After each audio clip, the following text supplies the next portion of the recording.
네, 우선 VGNet을 구현하기 이전에 간단하게 우리가 입력으로 넣을 데이터를 준비를 좀 하겠습니다. 그리고 지금 시간부터는 이전에 제가 텐서플로우에서 모델을 만들 때 크게 두 가지 방법이 있다고 했었죠. 첫 번째로는 시퀀셜을 이용해서 모델을 만드는 것이고, 두 번째는 어떤 펑셔널 한 모델을 만드는 것인데요. 이게 지난 시간에 설명드렸던 MNIST, 아주 간단한 시퀀셜을 이용해서 모델을 간단하게 만드는 방법이었는데요. 지금 시간부터는 이 시퀀셜 모델을 사용하지 않을 예정입니다. 앞으로 여러 가지 모델 종류를 좀 만들어 볼 텐데, 거기에서는 이 시퀀셜 모델로 우리가 원하는 것들을 좀 구현하기가 어렵기 때문인데요. 이 시퀀셜 모델은 간단하게 모델을 구현하기에는 참 좋지만은 내가 원하는 대로 모델을 이것저것 해보기에는 조금 모자란 것 같더라고요. 네, 이제 다시 돌아와서 VGNet을 MNIST로 한번 다시 구현을 해보겠습니다. 우선 당연하게도 데이터셋을 준비해야겠죠. MNIST 데이터셋을 로딩을 하고요. 그리고 나서 값의 범위를 0에서 1로 정규화를 시켜주고요. 그리고 이 텐서플로우에서는 이미지일 경우에는 맨 마지막 디멘전이 흑백일 경우는 1, 컬러 이미지일 경우는 3이어야 됩니다. 지금 이 X트레인, X테스트의 디멘전은 28 x 28이고 이게 6만 개가 있으니까 6만 바이 28 x 28. X트레인의 경우에는 그런 식으로 구성이 될 거예요. 네, 지금 제가 말한 것처럼 나오는 걸 확인할 수가 있죠. 그렇기 때문에 맨 마지막에 28 x 28 x 1차원이 되도록 만들어줘야 되는데요. 넘파이에는 이걸 기본적으로 해줄 수 있는 함수가 제공이 되어서 제가 이전 시간에는 텐서플로우의 reshape이라는 레이어를 사용했지만 이번에는 입력값 자체를 변경을 시켜주도록 하겠습니다. 자, 이 expand dims라는 거는 말 그대로 하나의 디멘전을 추가시켜주겠다라는 의미이고요. 이 axis-1이라는 거는 맨 뒤에다가 차원을 추가시키겠다. 즉 다시 말해서 6만 바이 28 x 28 바이 1이라는 맨 뒤에 어떤 차원을 추가시켜주겠다는 얘기고요. 만약에 여러분들이 이걸 axis는 0이라고 하신다면 맨 앞에 1 바이 6만 바이 28 바이 28이 될 거예요. 근데 저희가 원하는 거는 맨 뒤에다 추가시켜주는 거죠. 그래서 이 함수를 expand dim을 하고 나면 쉐입을 다시 확인해 봤을 때 6만 바이 28 바이 28 바이 1이 나오는 걸 확인할 수가 있습니다. 이제 입력 값은 준비가 되었고요. 이전과는 다르게 시퀀셜 모델이 아닌 걸로, 그러니까 펑셔널 모델로 준비를 해야 되기 때문에 입력이라는 레이어를 별도로 우리가 만들어줘요. 여기는 말 그대로 입력을 위한 레이어, 그러니까 입력 값인데요. 입력 값을 넣어줄 때 어떤 크기의 입력이 들어갈 거다라고 미리 정의를 해줘야겠죠. 제가 예전에 이걸 사이파10이라는 데이터셋, 저희가 나중에 또 할 거지만 기준으로 제가 작성을 해놔서, 저희가 MNIST 데이터이기 때문에 MNIST의 데이터셋 크기는 28 x 28 그리고 흑백이기 때문에 28 x 28 x 1이 되겠어요.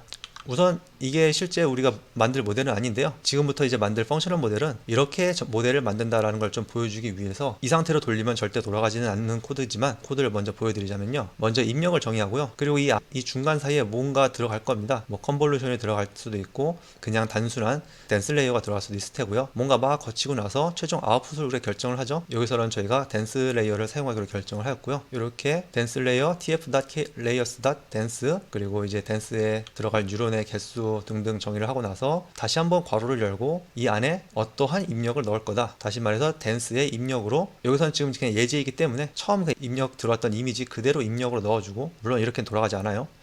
이것을 아웃풋이라고 정의하겠다. 이런 식으로 이제 미리 정의를 해놓고요. 그리고 마지막에 이제 tf.keras.models의 대문자 모델이에요. 모델 그리고 입력값과 출력값을 넣어줘서 이것은 이러한 입력이 들어오고 이러한 아웃풋이 나올 것이다 라는 모델을 정의하는 식으로 구성이 되게 됩니다. 잠시 뒤에 실제 우리가 VGNet을 어느 정도 만들고 나서 어떤 식으로 구성되는지는 살펴볼 기회가 있을 거예요. 네, 우선 저희가 이전에 말했듯이 VG 블럭을 하나하나씩 한번 만들어 볼 건데요. 이게 원래 VGNet은 이미지넷을 기준으로 만들었기 때문에 원본 이미지 크기가 224예요. 그리고 여기에 뭐 맥스풀링을 쭉 적용하다 보면 최종 이미지 사이즈가 7 x 7이 됐었죠. 근데 저희가 갖고 있는 이미지는 28 x 28 사이즈이기 때문에 너무 작아요. 그래서 VGNet을 그대로 구현하기에는 여기에서는 좀 적합하지 않고요. 실제 VGNet보다 조금 더 작은 VGNet을 구현하도록 해볼게요. 사실 필터 개수도, 이게 MNIST 워낙 간단한 데이터이기 때문에 여기서 필터 개수도 더 줄여야 되지만 여기서는 그냥 그대로 한번 가져가 보겠습니다. 조금 이제 필터의 개수가 낭비이긴 쉽지만요. 원본 그대로 보여드리는 게 좋을 것 같으니까요. 그래서 VGNet 블럭은 우선 3x3 컨볼루션을 필터 개수를 64개를 이용해서 적용했었죠. 그리고 입력으로 들어간 이미지를 이제 컨볼루션을 진행하고요. 그렇게 해서 나온 결과 값은 VGG 블럭 01에 들어가게 될 겁니다. 이걸 그대로 다시 한번 복사해서, 왜냐하면 이 VGG 블럭에서는 똑같은 3x3 컨볼루션을 두 번 진행했었죠. 대신에 두 번째 진행되는 컨볼루션에서는 인풋 이미지를 그대로 넣는 게 아니라 방금 전에 제가 진행한 컨볼루션의 아웃풋 값을 입력으로 넣어줘야겠죠. 그래서 첫 번째 컨볼루션에서는 인풋을 넣어주고 두 번째 컨볼루션에서는 VG 블록 01을 넣어줍니다. 그리고 나서 맥스풀링을 진행했어요. 맥스풀링은 이제 VGG 블록 01에 1을 그대로 넣어주고요. 이런 식으로 하면은 컨볼루션 64개를 이용한 게 두 번이 진행되고, 그리고 나서 맥스풀링을 이용을 해요. 이미지 사이즈가 절반으로 줄어들게 됩니다. 그럼 여기서 이미지 사이즈는 14 x 14가 되겠죠. 그리고 필터 개수가 64개니까 64까지 써줄게요. 자, 이제 두 번째 블럭을 만들 차례네요. 사실 계속해서 반복하게 됩니다. 자, 두 번째에서는 128개를 썼는데요. 사실 앱리스트에서 이렇게까지 하는 거는 조금 많이 낭비이기는 쉽지만요. 나중에 이걸 저희가 필터의 개수를 줄여볼 수는 있으니까요. 일단 그대로 갈게요. 혹시라도 이 필터 개수를 또 바꾸면은 또 혼돈이 좀 있을 것 같기 때문에요. 그리고 나서 이제 VG 블록 01번을 VG 블록 2번에 입력으로 넣어주게 되죠. 또 마찬가지로 한 번 더 컨볼루션을 진행하고요. 그리고 나서 다시 맥스풀링을 진행을 하네요. 이렇게 되면 이제 8x8x 128이 됐습니다. 벌써 많이 줄어들었죠. 아마 저희가 여기서 한 번만 더 해도 4x4가 되기 때문에 여기서 한 번만 더 하는 게 나을 것 같아요. 자, 마찬가지로 VG 블록 03은 게라스 레이어스 컨버트 D, 여기서는 256개를 썼었죠. 그리고 액티베이션은 렐루로 계속 쓰는데요. 제가 VGN에서부터 렐루를 썼는지 잘 기억은 안 납니다. 근데 요즘에 어차피 다 렐루를 쓰고 렐루가 좀 더 좋은 성능이 나오기 때문에 그냥 렐루를 쓰는데, 사실 요즘에는 렐루 말고도 좋은 성능을 내주는 것들이 몇 가지가 있어요. 뭐 스위시라고 해서 뭐 이런 것 펑션들도 있는데, 제가 액티베이션 펑션을 조금 추후에 더 자세히 다뤄주겠습니다. 그래서 일단 렐루로 그대로 쓰고요. 또 이제 다시 한번 또 맥스풀링을 진행을 하죠. 그럼 여기서는 크기가 4x4x 256이 되게 됐죠. VGN의 블럭 첫 번째에서는 컨볼루션 두 번 하고, 두 번째에서도 두 번 하고, VGN 블럭 세 번째에서는 세 번을 하게 됩니다. 뭐 여기서 더 안 해도 될 것 같은데 그냥 한번 2x2까지 줄여볼게요. 그러면 이제 VG 블럭 4번이 될 테고요. 여기서 원본에서는 512를 썼는데 네, 뭐 이거 좀 사실 심각한 낭비이긴 한데, 사실 이 지금 앱리스트 데이터셋이 워낙 작기 때문에요. 더 이상 이 컨볼루셔널 레이어를 계속 추가해 주는 거는 의미가 없을 것 같습니다만은, 그래도 실제 어떤 식으로 좀 이 VG 블럭을 조금 더 많이 한번 쌓아보고 싶으니까 그냥 넣어줄게요. 자, 그리고 나서 이제 컨볼루션 레이어를 3번 거치고 나서 다시 한 번 더 맥스풀링을 하게 되면 2x2x 512가 아웃풋 크기로 나오겠죠. 앱리스트에서 이렇게까지 하는 건 좀 제가 아무리 봐도 너무 오버 스펙 같아 보이지만요, 저희가 이거 여기서 앱리스트 대회를 나가는 건 아니니까요. 자, 이렇게 해서 일단 VG 블럭 끝까지 완성이 됐어요. 자, 그리고 이거를 이제 플래튼을 이용해서 펴주도록 하겠습니다.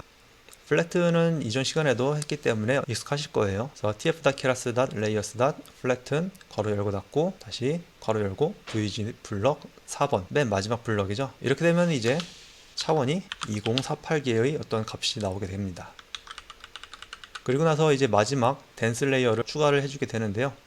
VGN의 16에서는 4096을 썼는데, 사실 이 댄스 레이어가 맨 마지막 출력값의 아웃풋 개수보다는 일반적으로 작게 하는 편이기 때문에 2048이니까 512개만 둘게요.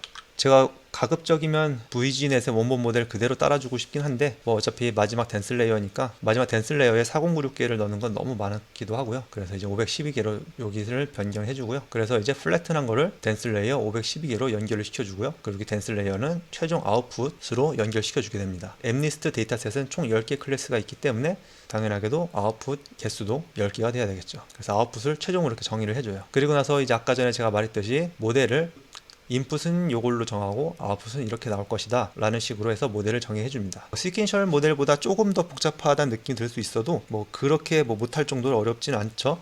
제가 예전에 설명드렸듯이 텐서플로우는 자체적으로 그래프를 생성하는 모델이기 때문에 좀 이런 구조가 약간은 헷갈리실 수도 있고 익숙하시지 않을 수가 있어요. 인풋이 아직 뭐 내가 이 안에 인풋이라는 것에 뭐 값이 있는 것 같지도 않은데 뭘 자꾸 여기다가 인풋을 사용하고 또 인풋을 이용해서 나온 값에 뭘 자꾸 또 여기다 자꾸 넣어주죠. 쉽게 말해서 그냥 미리 이러한 함수들을 또는 이러한 입력과 출력들이 이렇게 연결이 된다. 인풋은 뭔지 몰라도 값이 들어오면 여기로 연결되고 또 VG 블럭 01은 여기로 그 다음 걸로 연결이 되고 또 그 다음 걸로 연결이 되고 또 그 다음 거 VG의 블럭 여기서는 2죠. 연결이 된다. 연결을 시켜준다 라는 개념으로 접근하시면 조금 더 맞을 것 같아요. 자, 그래서 이렇게 쭉 가서 이제 아웃풋, 인풋, 아웃풋이 정의가 되었고 모델을 만들고 당연히 학습을 해야하기 때문에 컴파일을 시켜줘야 되겠죠. 뭐 옵티마이저는 제가 계속해서 아담을 쓴다고 했었죠. 그리고 로스가 제가 지난 시간에는 이 스파스가 빠진 카테고리컬 크로스 엔트로피를 쓴다고 했어요. 그리고 나서 오늘은 스파스라는 게 추가가 되었는데요. 이 스파스가 뭐냐면은 여기 지금 덴스 레이어는 10개잖아요. 10개의 출력이고 제가 혹시 눈치채신 분들도 있을지 모르겠는데 맨 위에 Ytrain, Ytest 제가 이전 시간에는 TensorFlow 2 카테고리컬이라는 명령어로 Ytrain은 6만 바이 10, Ytest는 10,000 바이 10으로 실제 뉴럴 네트워크에서 나오는 아웃풋과 똑같이 맞춰줬었죠. 그런데 이번에는 그런 과정이 전혀 없었어요. 그래서 Ytrain과 Ytest는 여전히 그냥 일반적인 숫자 값이 남아 있습니다. 실제로 잠깐 보여드리죠.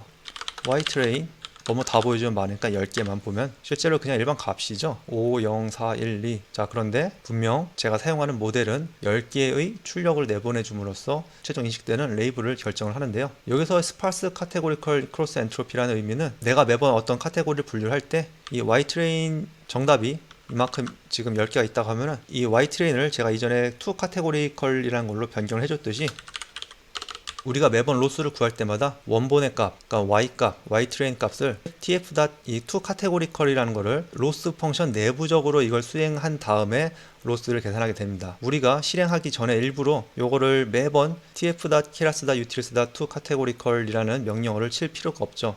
원본값 숫자인 값 그대로 넣어주면은 내부적으로 이 to categorical이라는 거를 자동으로 수행해서 로스를 계산하기 때문에 저희 입장에서는 되게 간편한 것 같아요. 그래서 저는 사실 이렇게 클래스를 구분하는 용도에서는 주로 스파스 categorical 크로스 엔트로피를 즐겨 씁니다. 그럼 이제 우리가 걱정할 필요가 없죠. 네, 그렇게 해서 이제 실제로 학습을 시작을 하게 됩니다. Xtrain, Ytrain을 이걸 이제 넣어주고 밸리데이션 데이터로 마찬가지로 테스트 데이터를 넣고 배치 사이즈, 폭을 정하죠. 이렇게 되면 이제 학습이 시작되게 됩니다.